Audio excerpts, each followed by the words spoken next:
मेरा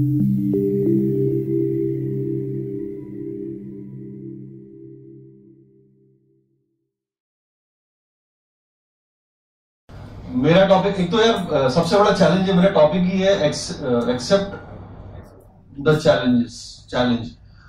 यही है कि मैंने एक्सेप्ट कर लिया कि मैं आके बोलूंगा, ये पहला चैलेंज। एक्चुअली मेरी लाइफ एक बड़ा ही, I am the black sheep of my family. मैंने जो है जिस पेशे में मैं आ गया, ये कूद पड़ा ना, मेरे खानदान में कोई ऐसा नहीं है जो हंसने हंसाने या एक्टिंग या शोबिस की तरफ था। मेरे वालिद साहब से बहुत खफा थे मैं आई बिलोंग टू यूपी, तो मैं I am born and raised up in Mumbai, तो बट हमारा गोंडा बलरामपुर होता है, वो एक जगह बहुत ही अच्छी जगह होती है। वहां पर मेरे वाले साहब teacher, he happened to be teacher, used to teach Sanskrit and Hindi. उनको जब पता चला कि ये बंदा थिएटर कर रहा है, कुछ ऐसा कुछ कर रहा है जो हमारे खानदान में किसी ने नहीं किया, तो उनकी निगाह में ये था भांड। उनको लगता था कि मैं कहीं जाके नाचता हूं।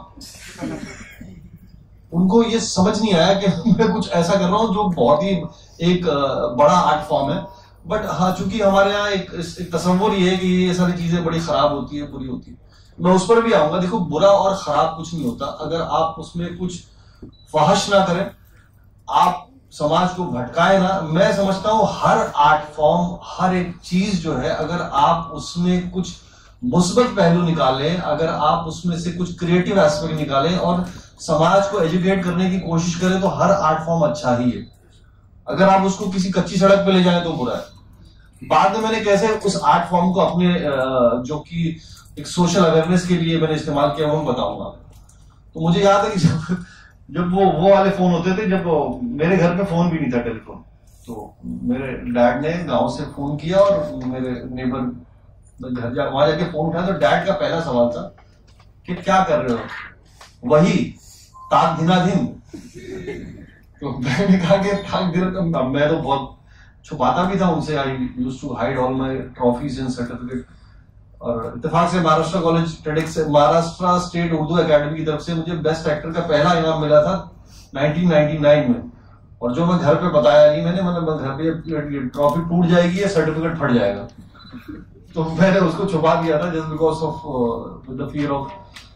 बट हाँ, मैं बताना चाहता हूं कि ये आपके अंदर एक परसिवरेंस हो ना। मैं नॉन फिल्मी, कोई गॉड फादर नहीं, कोई सपोर्ट सिस्टम नहीं, कोई ऐसा हेल्पिंग हैंड नहीं था जो मुझे यहां तक लाता। लेकिन by the grace of the almighty इतने सालों से मैं ये कर गया। मैं कभी सोचता हूं तो मुझे ऐसा लगता है यार मेरे लिए तो मुश्किल था, मैं तो कर ही नहीं सकता था, क्योंकि कोई ऐसे ग्राउंड्स ही नहीं बने थे। मतलब आज, मतलब खुदा की मेहरबानी से मैं, यू नेम इट, मैं दुनिया के हर कोने में जाके कॉमेडी शोज कर चुका हूं। टीवी के बड़े से बड़े कॉमेडी शोज, चाहे the great Indian laughter challenge, comedy circus, Kapil Sharma, internet, सब कर पाया हूं। एक जात है, मैं सबकी बात नहीं, लेकिन एक जात है जिसने बहुत मदद की मेरी, वो है खुदा की जात। तो मुझे याद है, देखो आप किस चीज को किस तरह लेते हैं। मैं ग्रेट इंडियन लाफ्टर चैलेंज की रिहर्सल पर जाता था और रोज एक गाना है बॉलीवुड का गाना। अब मैं गाने वाले की बात करूंगा तो आप मुफ्ती साहब इंतहाई इजाजत के साथ मतलब मैं आपको एक लतीफा ही सुना देता हूँ। इस बीच में क्या हुआ था आपको बताता हूँ। मैं I was called for a show in Saudi Arabia. That's a very nice community, Bhatkal community, बड़े दीनदार मजहबी लोग हैं, बहुत अच्छे लोग हैं। और उन्होंने मुझसे फोन किया और कहा कि रहमान साहब आपको यहाँ कॉमेडी शो में बुलाना है। बुला लीजिए। बोले लेकिन हमारी कुछ शर्तें हैं। मैंने बताइए। बोले आप गाना नहीं गाएंगे यहाँ के।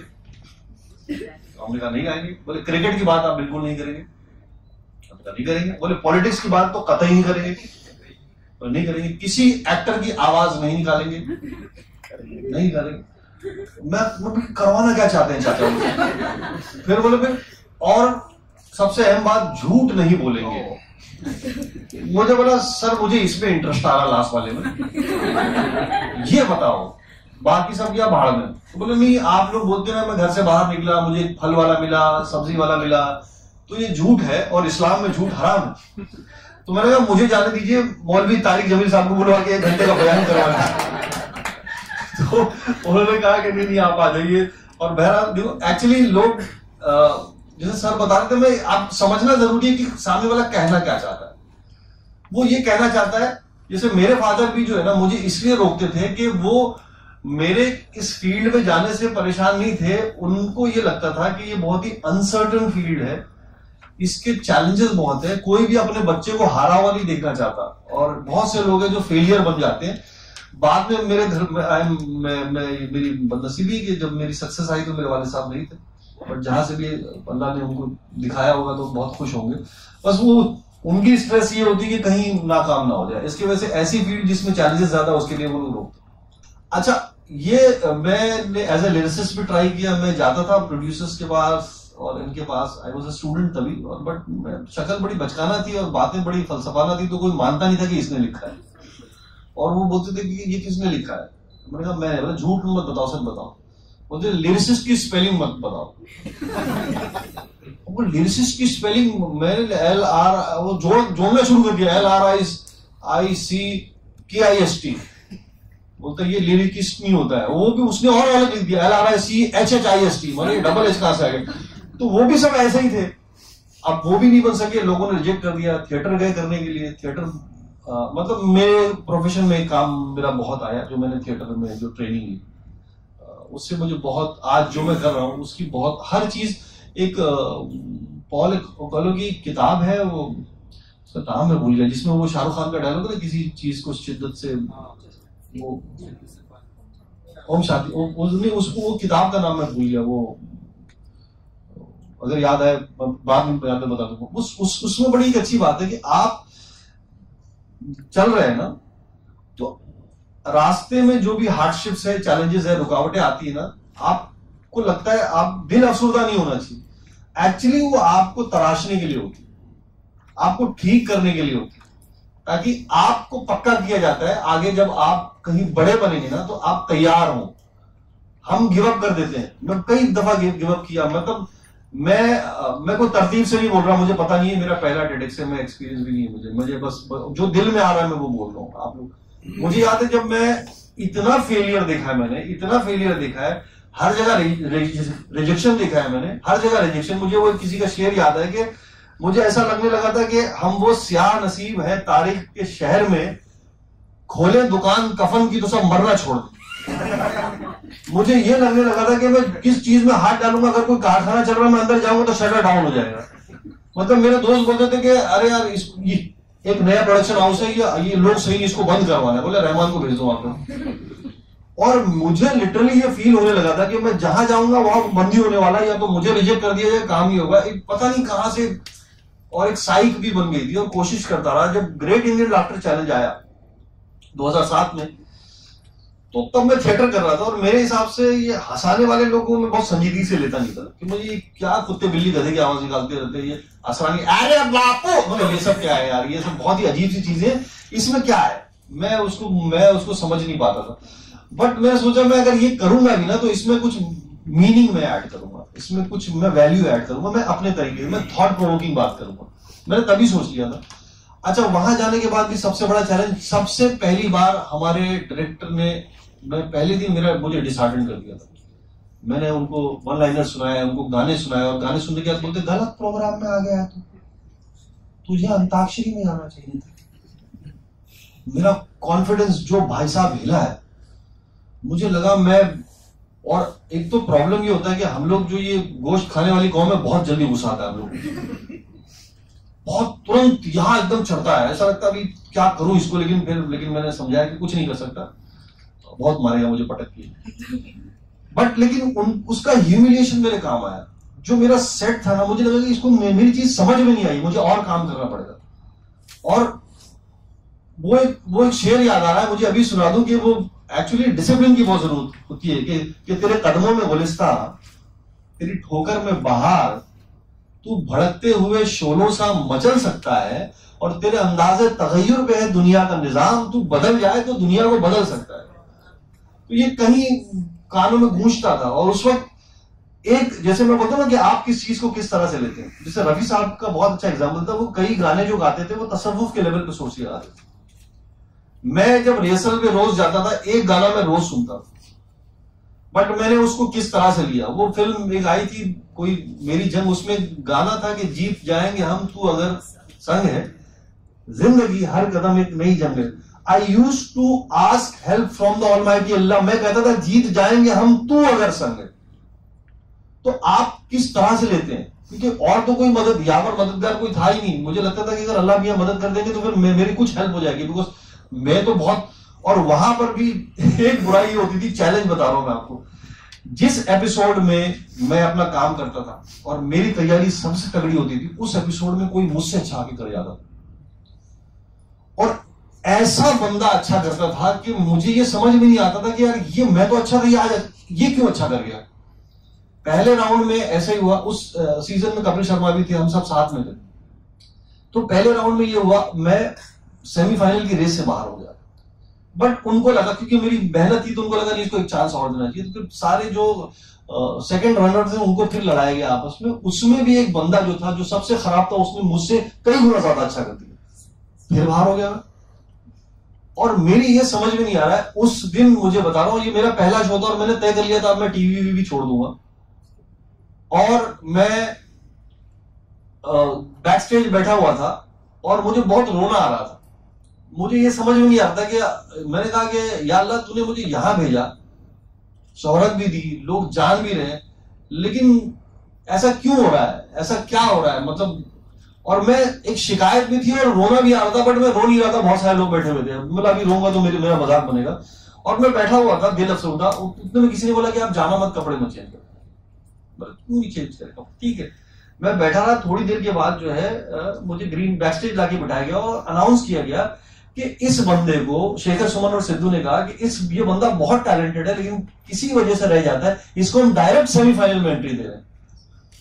और वो मुझे समझ नहीं आया, शायद अल्लाह ताला ने मेरी बात सुनी, मैंने जो कम्युनिकेट किया कि क्या हो रहा है। तो एक शेर याद आ रहा, सुना दो आप लोगों को। निदा फाजली का वो शेर है कि गरज बरस प्यासी धरती पर फिर पानी दे मौला, चिड़ियों को दाने दे, बच्चों को घोड़धानी दे मौला। हम कॉलेज के जमाने में एक दोस्त ने उसको लाइन को यूं कर लिया था कि सिर्फ झुके जो तेरे आगे ऐसी पेशानी दे मौला, सिर्फ झुके जो तेरे आगे ऐसी पेशानी दे मौला, और हर पल तुझको याद करूं मैं, कुछ तो परेशानी दे मौला। तो वो परेशानी ना ब्लेसिंग इन डिस्गाइज होगी। और मैं वहां, हालांकि मेरा कुछ नहीं हुआ, मेरे पास तैयारी नहीं थी, मैं निकल गया। वो एपिसोड में हम थे, कपिल थे, मैं अब मेरे पास आगे निकल गया। लेकिन ये हुआ कि उससे मैं एक लाइमलाइट में आ गया, उसका रिकॉर्ड शो आया। बहुत सारे शोज के मैं तो नाम नहीं लूंगा, लेकिन प्रोमिनेंट चीजें बता रहा हूं। तो उन्होंने सेलेक्ट, जो पहले सेमीफाइनल्स थे 10-15, उनमें से सेलेक्ट किया और मुझे सेलेक्ट किया कि हाँ ये भी था, ठीक है। मुझे लगा एक चांस है बॉस, एक चांस मिला है। लेकिन मुश्किलें और चैलेंजेस कभी खत्म नहीं हुई। उसके बाद जब एक बड़ा शो मुझे मिला, कॉमेडी सर्कस, बहुत बड़ा शो था, बहुत बड़ा, उसने मुझे स्टार बना दिया। और मुझे पता नहीं कैसे मिल गया, क्योंकि वो लोग ने शायद मेरी मेहनत देखी। अच्छा, उसमें आने के बाद मुझे बहुत अच्छी पार्टनर दी वो लोग ने, जो चक दे इंडिया में एक लड़की थी, चित्राशी रावत, बहुत अच्छा करती थी, बट वो फिल्म से आई थी और इस मीडियम से वो, she was not acquainted with this medium, ये जो कॉमेडी का। और मैं 5 एपिसोड में बाहर हो गया उस, बड़े बड़े लोग थे उसमें, और मुझे फिर लगा कि यार ये क्या हो गया। और मुझे भी याद है उस दिन भी, जब मैं अपना मेरा कवाली का एक्ट बहुत मशहूर होता है, जो मैं अजीज मियां साइड में कवाली करता हूँ, और वो मैं कर रहा था, और मुझे लगा था ये मेरा तगड़ा एक्ट आज मैं स्कोर करूंगा। उस दिन सुदेश और कृष्णा नाम के 2 कॉमेडियन हैं, बहुत अच्छे हैं, उन्होंने बहुत ही ज्यादा अच्छा कर दिया। और फिर मैं सर पे हाथ रख के बैठ गया, ये अल्लाह मियां अभी क्या हो रहा है। जिस दिन मेरा सबसे अच्छा होता है, किसी और अच्छे को बना के भेजने की क्या जरूरत है। और फिर मैं अगेन, और मैं जब बाहर हो गया, और मैं आपको बताता हूं, मुझे किसी ने कह दिया था कि एक दुआ आप पढ़ो, आप नस्रुम मिनल्लाह व फतहुम करीब। अब मुझे याद नहीं मैं दिन में कितनी बार पढ़ रहा था उसको, मुझे पता नहीं, मैं जबान से मन में मैं पढ़े जा रहा था कि मुझे पता नहीं है मुझे कौन हेल्प करेगा, बस मेरे रब तू बता क्या, मैं कहां जाऊं, मैं, और मुझे तो कुछ आता भी नहीं, किसी लायक हूं भी नहीं, मुझे इसी फील्ड में जाना और मुझे अपना मकाम बनाना। फिर वो करते करते करते करते आउट ऑफ द बॉक्स, जब अल्लाह ताला ने उन डायरेक्टर्स के दिल में रहम डाल दी, जगह पैदा कर दी, और अगले सीजन में उन्होंने कहा कि तुम्हारे साथ ज्यादती हो गई, वो सब कुछ सही नहीं था, हम तुमको एक बड़ा चांस देंगे। फिर वो बड़ा शो आया जिसमें मैं अपने अचीवमेंट्स के बारे में ज्यादा नहीं बताऊंगा, मेरा अचीवमेंट है इसकी वजह से मैं यहाँ हूं, मैं सिर्फ अपने चैलेंजेस के बारे में बताऊंगा। ये सारा होता रहा, फिर एक शो आया, अगेन मैं कॉमेडी कर रहा था, और जब मैं ठीक ठाक ही कर रहा था, अच्छा कर रहा था, बट मेरा ग्रेट पीक नहीं आ रहा था। एक दिन और मैं बहुत अच्छी तैयारी के साथ था, एक बंदा आया, उसने अगेन बहुत ज्यादा अच्छा कर दिया। अब मैं अफसोस करके बैठ गया कि अब ये तो फॉर्मेट बन गया है कि मुझसे पहले कोई आके तोड़ के जा रहा है, अब इसके बाद मैं बहुत, मेरे डायरेक्टर ने महाराष्ट्र मेरे मराठी दोस्त है धीरज पालशेखर, उसने बड़ी अच्छी बात बोली कि तेरा उससे अच्छा है। कई बार ना आपको खुदा की जात सिग्नल देती है, आपको रिसीव करने आना चाहिए। पता नहीं कुछ मुझे लगा हाँ यार मेरा, और मैं बहुत होल हार्टेडली मैंने जाके किया, और उस दिन जो है ना मुझे स्टैंडिंग ओवेशन मिला, और उस दिन मुझे बहुत सारा बोला गया। और ये मुझे याद है वो कवाली का एक्ट मैंने किया था, उसमें शायद इंटरनेट पे है या नहीं, उस दिन मुझे लगा नहीं, लेकिन जब मैं पलट के देखा तो मुझे लगा जो चैलेंजेस आए थे ना मेरी लाइफ में, जहां जाके मैं फेलियर समझता था, मुझे पक्का करने के लिए था, मुझे मजबूत करने के लिए था। अगर मुझे गिराया नहीं जाता तो मैं तैयारी मजबूत नहीं करता। उसके बाद बहुत सारे शोज हुए। मैं समाप्त करने जा रहा हूं, मेरी 2 जर्नी है। टेलीविजन के बाद फिर एक ऐसा टाइम आया कि टीवी पे पीक पे रहने के बाद मैं 3 साल घर बैठा। मुझे समझ में नहीं आया कि क्यों हुआ मेरे साथ। तो कई बार क्या होता है कि आपको सक्सेस आपके लिए बहुत खतरनाक भी होती है। अब जाके इस पड़ाव पे, इस उम्र में मुझे समझ में आता है ग्रैटिट्यूड की कितनी जरूरत है, आपको सरेंडर की कितनी जरूरत है। कि कई बार आपकी सक्सेस आपकी नहीं होती, आपके बच्चों की होती है, आपके माँ बाप की होती है, आपकी बीवी की होती है, आपके घर वालों की होती है। आप अपना क्रेडिट न लें, हमारी कोई हैसियत नहीं है। हमको जहन के किसी कोने में, मेरे पास जब फैंस जब आने लगे थे, मुझे याद है मैं कहीं था और मैं ऐसी झुंझलाहट में मैंने बोल दिया था यार मुझे खाने पीने तो क्या बार बार आ जाते। एक टाइम ऐसा देखा कि मेरे पास फैंस आना बंद। मुझे समझ नहीं आ रहा था क्या है। आपको ग्राउंडेड होना बहुत जरूरी है, सक्सेस ही जरूरत नहीं है, बॉस पलट जाती है। और वो जब मैं देखता था कि जब मैं जहां जा रहा हूं मौत हो जाता था, फिर एक टाइम होता था कि 50 में से कोई पहचानता था। मैंने फिर इंट्रोस्पेक्ट किया बहुत, मैंने निदामत हुई, मैंने माफी भी मांगी, और फिर इस प्रोसेस में फिर टीवी तो छूट गया। और 2017 में मैंने अपना यूट्यूब चैनल शुरू किया। मेरा पहला वीडियो आया बॉम्बे वर्सेस मुंबई, इसकी बहुत बहुत वायरल वीडियो, और मुझे लोग पहचानना भूल गए थे। उस वीडियो ने उस दिन में पहले 7 दिन तो मुझे कुछ व्यूज भी नहीं आए, मुझे पता भी नहीं चला कि क्या हो रहा है। उसके बाद हुआ यूं कि एक दिन पता चला कि वीडियो बहुत ज्यादा ट्रेंड में चल रहा है। अगले दिन मुझे एक ऑटो रिक्शा वाला बोला मैंने आपका वीडियो देखा है। 8th स्टैंडर्ड के स्कूल के बच्चे ने बोला सर मैं आपका फैन हूं, मैंने आपका वीडियो देखा है। एक कॉलेज के बच्चे ने बोला, एक बच्ची ने बोला मुझे लगा नाउ आई अराइव्ड, अब मेरा टाइम शुरू हुआ है। फिर से मुझे अल्लाह ने नया मौका दिया। उसके बाद मैंने काम करना शुरू किया, मेरे चैनल बढ़ता गया, इंस्टाग्राम ये बहुत से लोगों ने मेरे वीडियोस बनाए। लेकिन उसमें भी मैंने अपने आप को अपग्रेड करना शुरू किया, देखा कि नए बच्चे क्या कर रहे हैं, कैसे कर रहे हैं। और आज जो है ना अल्हम्दुलिल्लाह, आज मुझे लास्ट में घर से पता चलता है ना, मैं किसी शादी में गया हुआ था, मेरे छोटे भाई वो यूपी से आए हुए थे, उन्होंने कहा कि भाई का टाइम अब फिर से आ गया और अब पहले से बेहतर आ गया। तो सिर्फ इतना कहना कि तालाबों का पानी बनकर रुकने वाले सड़ जाते हैं, दरिया बनकर बहने वाले एक दिन सागर कहलाते हैं। तो रुकना नहीं है बॉस, चलना है, खुदा से मदद मांगनी है, हम्बल रहना है। और एक चीज मैंने अपने स्टैंड अप में जो सबसे ज्यादा की है, जो मैंने बीच में कहीं रह गया, कि मुझे सिर्फ हंसाना नहीं था, मैंने वो इश्यूज पे बात की जिस पे लोग कॉमेडी नहीं कर सकते। मैं what I feel as a Muslim for my country, बहुत मैं समझता हूं हम आज जब एक अलग एंगल हो जाता है तो बहुत अफसोस होता है। हम तो इतनी मोहब्बत करते हैं इस जमीन से, 5 टाइम्स इस जमीन पे अपना सर रखते हैं, सजदा करते हैं, इसी जमीन में दफन हो। लेकिन जब हमारी पेट्रियोटिज्म पे जब सवाल उठता है तो बहुत तकलीफ होती है। तो मुझे लगा ये मुझ पर डाउट क्यों किया जा रहा है। जब मुझे लगा कि मुझ पर डाउट क्यों किया जा रहा है, भाई मैं क्या करूं, मैं भी तो आपकी तरह हूं। तो मैंने अपने कॉमेडी के जरिए, मैंने सटायर के जरिए, तंज के जरिए मैंने अपनी बात बोलनी शुरू। मुझे मालूम है टोटालिटी में कितना काम होगा मुझे नहीं पता, लेकिन मैं अल्हम्दुलिल्लाह आज ये बहुत से लोग आके मुझे कहते हैं सॉरी हमारी आप लोग के बारे में राय गलत थी, लेकिन आपका वीडियो देखने के बाद मुझे लगता है नहीं सब ऐसे हैं। मैंने ये तय कर लिया कि मैं जो भी करूंगा उसके पीछे एक मकसद होना चाहिए। आप हंसा रहे तो मुझे कोई केले के छिलके पे गिराने वाली बात नहीं करनी। आज इंटरनेशनली मैं बहुत सारे मुल्कों में कर चुका हूं, मैं अपना अचीवमेंट नहीं बता रहा हूं, लेकिन मेरा एक मिशन मेरे दिमाग में रहता है, दिल में होता है कि मेरी एक जिम्मेदारी है और मैं अपनी जिम्मेदारी पूरी करने की कोशिश कर रहा हूं। आज बहुत सीरियस बोला, मेरे को माफ कर दो अगर कुछ मैंने ज्यादा पकाया हुआ है, मुझे नहीं पता। हाँ, मैं कभी एक आप लोग को कमिट करता हूँ, कमिट नहीं करता हूँ, मैं कहता हूँ कमिटमेंट बड़ी वो फिर करनी पड़ेगा, वादा खिलाफी हो जाएगी। हाँ, बट मैं जरूर आपके कॉलेज में आऊंगा और आप लोगों को बहुत हंसाऊंगा इंशाल्लाह। Thank you so much.